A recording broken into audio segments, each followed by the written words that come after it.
What's going on, guys? I'm Tyler, and I'm here to let you know that Undine is no perfect movie. And Undine is not only the name of our main character, played by Paula Beer, but she's also a water nymph that exists in German folklore, who, whenever she's betrayed by her human lover, she has no choice but to kill him as punishment. But the one time she decides to spare an ex boyfriend and instead start a new relationship with a man named Christoph, played by Rogowski, Franz, her act of mercy comes with severe consequences for both of them. And much like There Is No Evil, I had no idea this movie even existed up until I checked my TIFF digital streaming account, and I discovered this movie was made by Christian Petzold, who also made Phoenix and Transit, two German dramas that won over a lot of indie crowds, and I saw them on a lot of best of the year lists when they came out. And Transit also stars Franz in the lead role, so I decided to give it a shot just based on those facts and the reputation that he has. And I gotta say, after seeing Undine, I definitely want to check out Phoenix and Transit because Petzold accomplished something that rarely ever happens for me. He got me to care about a movie romance. And romance movies are my least favorite genre of all time because even in the best examples, the way characters fall in and out of love stems on the most contrived plot conveniences, misunderstandings, and lies that are revealed midway through that just take me out of the experience because even though I have a limited romantic history, even I know people don't do these kind of things in real life. And sure enough, when Undine and Christoph meet each other, he gives this heavy expository monologue about what it is he likes about her, what he does as a living, and so on and so forth. And it leads to a very desperate slapstick moment that actually partially bookends the film. But what amazed me about the romance was I cared about it. I cared about the characters and their chemistry, even though I knew next to nothing about the relationship. You're never flat out told what the two of them have in common or what really draws each other in terms of loving and supporting, but it really comes down to the performances, the direction, and the writing in the third act that had me glued to the screen throughout the majority of the film. Laugh all you want at the pronunciation of Paula Beer's name, assuming that's even the pronunciation, but she did a great job at portraying someone who feels she has no choice but to live a secluded lifestyle and keep secrets from the very few people she lets into her life through her nuanced facial expressions that make it explicitly clear how hard it is for her to keep her true feelings to herself. Even in the opening scene when she breaks up with her ex-boyfriend, you can see that she's visibly upset, but she tries so hard to hold in her pain, and it isn't until he leaves that she starts to let out these tears that, even though he's gone, she's still trying to hold in because of how tough it is. But at the same time, she's also not the brooding, cynical romantic lead who pushes people away out of fear that things are going to fail or that she's going to hurt anyone. If anything, she actually wants to meet new people. She wants to find a relationship that works so that this cycle of death can finally stop for her.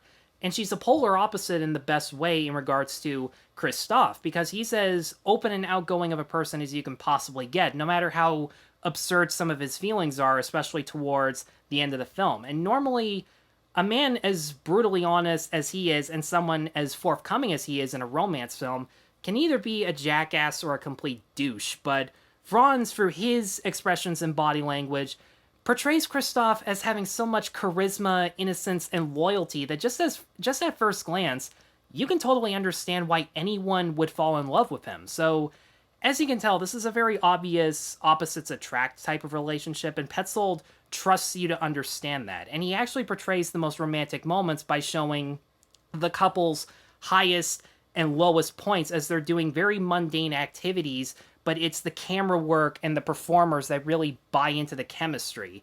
This movie reminded me of Trey Edward Schultz's Waves in that I tend to prefer movie romances where the relationships are pre-established and the film is all about a romantic couple needing each other or being in love but realizing that they have to see other people in order to survive the situation that they're in. And Petzold, whenever he shows something symbolic in the film, he doesn't actually rely on close-ups to have you guess what it actually means or to have it hit you right away. If anything, he actually puts all the symbolic imagery in a wide shot alongside the characters so that you can focus on two things at once. Whenever, for example, there's a daily aspect of their routine where they have to catch a train and they have to say goodbye to each other on the platform. as they're lovingly embracing, you can see them in the foreground, but in the background, you can see a reflection of them embracing through the windows of the train or off the walls. And as cheesy as it is when they do the whole thing where they put their palm print on the window or they run as the train does, it was actually incredibly touching because of this technique. When you see them in the foreground embracing, you just gotta respect the hell out of them for being willing to show that much affection in public, but the reflections also have this bittersweet, nostalgic feel to it where you're getting the sense that this isn't going to last forever, but even if it doesn't, even if things go south, they'll have such great memories that they'll hold on to forever. And when it comes down to the music in those scenes, this movie follows the ordinary people and Eyes Wide Shut trope of having one song play out through the film, and that being the only song. And in this case, it's Bach's Concerto in D minor, last time I checked. It feels unbelievably bittersweet, and every time the scene transitions from romantic to cynical, the music just stops as soon as the scene cuts to the next one, almost as if you're being snapped out of a fantasy and now you're going into the real world where things are a lot tougher than what they're experiencing at the moment. Now, I will say this, Petzold, as far as I'm concerned, is known for slow-burning dramas that really take its time to let the characters' emotions or the atmospheres sink in. And I will say, there are a few scenes that feel incredibly boring because of how unessential they seem in regards to the romance or the character development, especially in the first 10 minutes where we see a lot of Undina's job as this historian slash tour guide. It's a very interesting type of profession that I don't think I've seen before, where she takes tourists through these architectural redesigns of Berlin, and even though the architecture looks beautiful and the shots were very well composed, I didn't really think that it added that much to her as a character or to the atmosphere. And the other big issue that I had really comes down to the ending, because there are 3 or 4 times where a shot is so well composed and it has so much emotional investment going on, you think that's when it's going to end. And it doesn't help that every time it does, it cuts to or fades to black, and then it jumps right back into a next scene, and you're just sitting there going, come on, when is this going to go? And then once the ending is revealed, and I'm not going to spoil what it is, it makes sense why they kept copping out, but at the same time, the 3 or 4 shots before just packed more of an emotional gut punch for me personally. But once you realize what Petzold was trying to say, it really just comes down to being a nitpick. The performances in Undine are absolutely breathtaking. The direction is so spot on. It is so subtle, but still has some stylish flair. The music, as I said before, is good.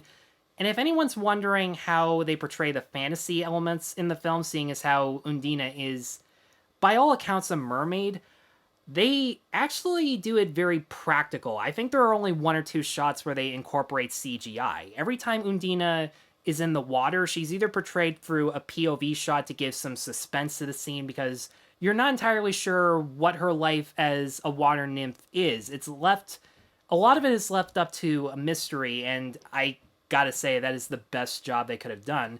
They either portray her for a POV shot, or they capture her in a full close-up where all you can see is her upper body. So whether or not she sprouts a tail like a fictional mermaid, or whether or not she transforms at all, is left up to interpretation. And it actually makes her more of a menace once the consequences of the relationship really start to weigh down on her. But regardless, if you have a TIFF streaming account, or you still want to check out anything to occupy your mind from the shitstorm we're living in, I would highly recommend checking out Undine, and I'm going to give it a 4 out of 5.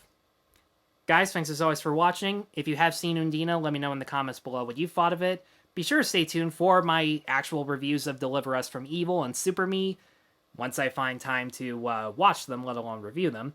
Be sure to stay tuned for more reviews. Be sure to check out my other channel, Sharp Edge Cinematics, where Josh and I will be talking about Lion and Destroyer. It's going to be a Nicole Kidman double feature. Look forward to that, and be sure to like and subscribe. Take care.